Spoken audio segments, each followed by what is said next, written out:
اهلا بيكم في مطبخ سوزي. ازيكم يا حبايبي؟ عاملين ايه؟ يا رب تكونوا كلكم بخير وسعاده. وحشتوني ورجعت لكم تاني بالوصفه الجميله دي. طبعا للاسف الشديد المفروض كنت صورت اللقطه دي قبل ما اقطعها، بس للاسف الشديد، لكن انا هحط لكم صورتها طبعا قبل ما ابتدي الفيديو وهي سليمة. يعني النهاردة هنعمل مع بعض حبايبي طريقة الكوسة بالبشاميل، بطريقة حلوة جدا صحية، والناس اللي مش بتحب الكوسة هتحب الطريقة دي، هتعجبكم جدا بإذن الله. هنعملها بطريقة سهلة خالص ومبسطة وطعمها خطير بجد بجد حلو قوي قوي. يلا بينا حبايبي على الطريقة والمقادير. حبايبي المقادير بتاعتنا ده حوالي كيلو ونص من الكوسة. زي ما انتم شايفين انا عملت لها ايه، عملتها بالمقوار، بالحته اللي هي المشرشره دي، وهوريكم واحده برضو مع بعض. ده الكلام ده يا جماعه قبل ما اغسلها، يعني هعمل كده وبعدين اغسلها، ولازم اصفي ميتها كويس جدا. بصوا انا بعمل لها ايه عشان تدي شكل جمالي ليها. نشيل العين اللي هو من فوق ده وبعدين نغسلها، وهنشوف طريقه التقطيع مع بعض. يا حبايبي بعد ما غسلت الكوسه بتاعتنا زي ما انتم شايفين ونشفتها كويس جدا، مش عايزين فيها نقطه ميه، هنشوف نقطعها مع بعض ازاي. واهم حاجه التقطيع ما يكونش خفيف جدا ابدا ولا تخين، عشان لو خفيف هيتهري معانا واحنا بنشوحها في الحله، ولو تخين مش هيستوي معانا. بصوا طريقه التقطيع، هنقطعها كده بميل يا جماعه، وما تكونش تخينه قوي زي ما قلت لكم، ويبقى سمك واحد كله اهو كده. السمك ده كويس جدا، مش تخينه قوي ولا رفيعه قوي.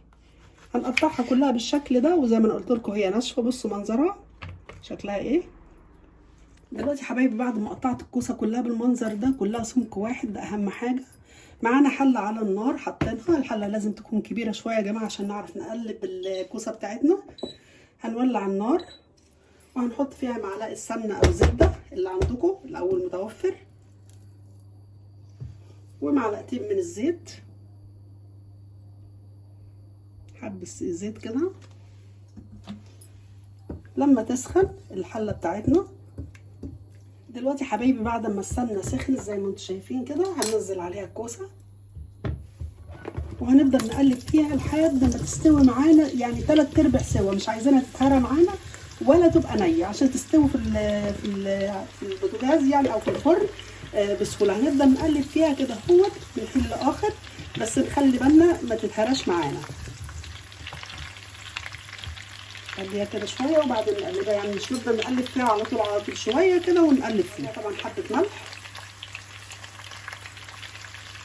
وهنحط عليها فلفل اسمر، حبه فلفل اسمر،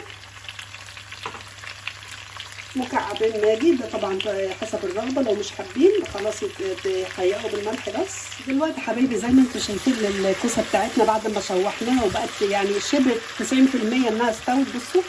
بصوا ندوس عليها كده نلاقيها طرت، وفي نفس الوقت خدت اللون الجميل ده، كأن احنا محمرينها، مش هنحس ان هي مسلوقه، لا.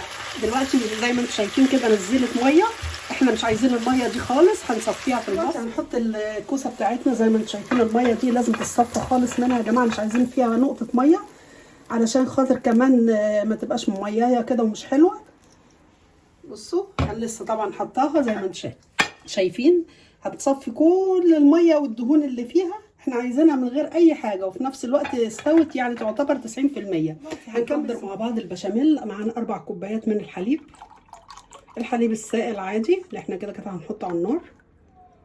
4 كوبايات، المج اللي في كل بيت. هنحط بعد ما حطينا 4 كوبايات من الحليب، هنحط 4 معالق من الدقيق. هنقلب كل المكونات يا جماعه على البارد، لان احنا عايزين نعمله بطريقه صحيه برضو الى حد ما يكونش فيها دهون كتير. نحط عليهم مكعبين من المرق،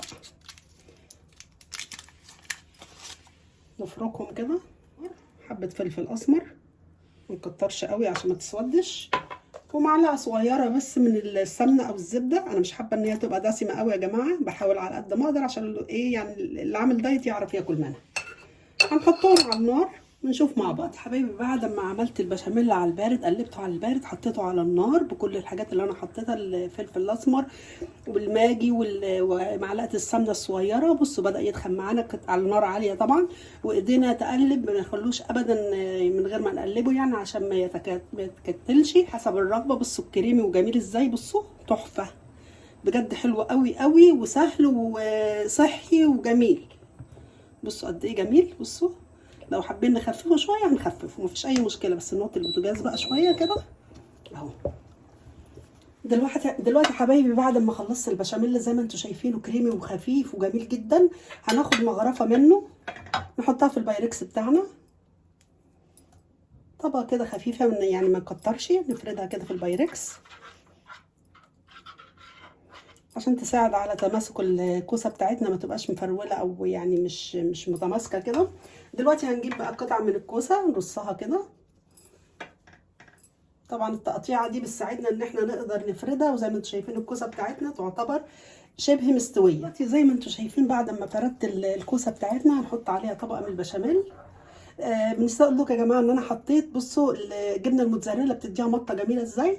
هنحط طبقه برده من البشاميل، مديها مطه جميله جدا زي ما انتم شايفين كده، طبقه خفيفه كده نفردها. وموضوع الجبنه يا جماعه دي حسب الرغبه، هنحط عليها طبقه من الجبنه دي موتزاريلا حبايبي، طبقه خفيفه كده، مش لازم نكتر، بس عشان نخلي الكوسه بتاعتنا متماسكه وحلوه.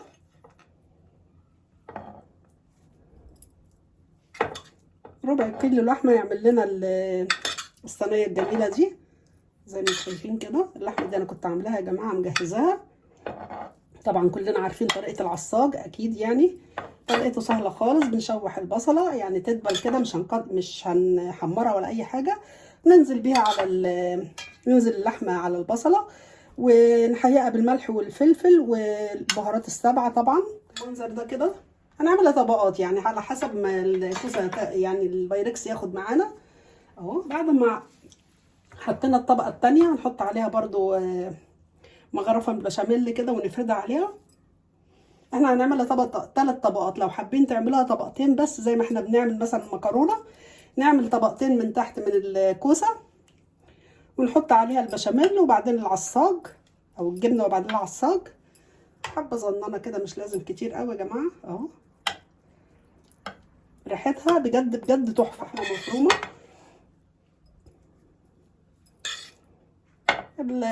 يعني كميه اللحمه دي حسب الرغبه، حابين تكتروا تقللوا دي حاجه ترجع لكم. دلوقتي حبايبي انا خلصت الكميه كلها بتاعه الكوسه، هنحط بقى على الطبقه الاخيره دي اللي هو البشاميل.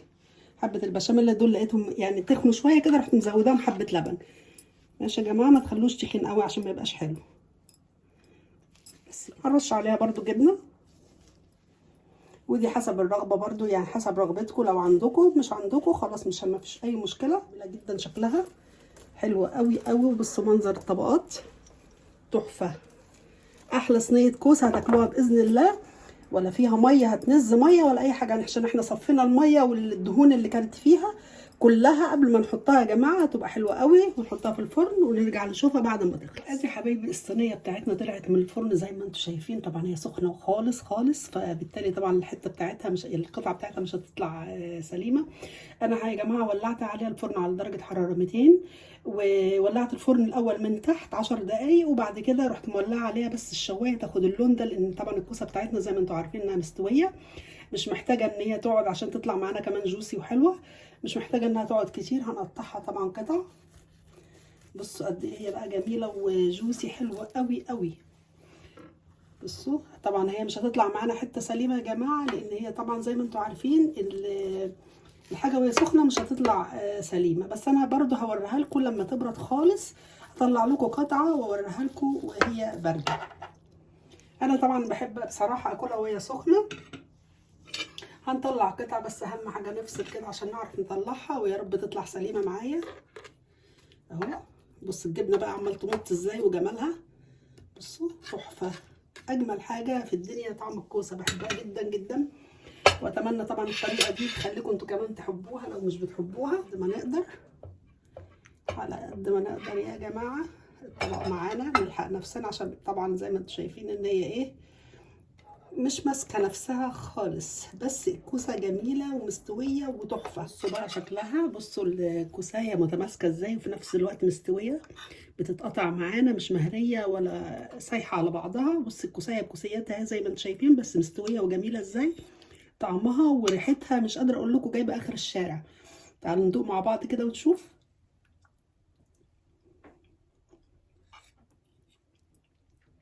بجد بجد تحفه جدا، حلوه قوي قوي قوي. بصوا الكوسايه، بصوا مستويه ومتماسكه وجميله ومنهاره زي ما انتم شايفين. البشاميل بتاعها مع اللحمه مع الجبنه مدي طعم رهيب رهيب رهيب. حبايبي وصلنا لنهايه الفيديو، ايه رايكم في الجمال والحلاوه دي؟ ايه رايكم في الطريقه؟ طبعا اتمنى تكون عجبتكم، ولو عجبتكم ما تنسونيش يا جماعه في اللايك، اهم حاجه اللايك. ويا ريت تتابعوني على صفحتي على الفيسبوك باسم مطبخ سوزي.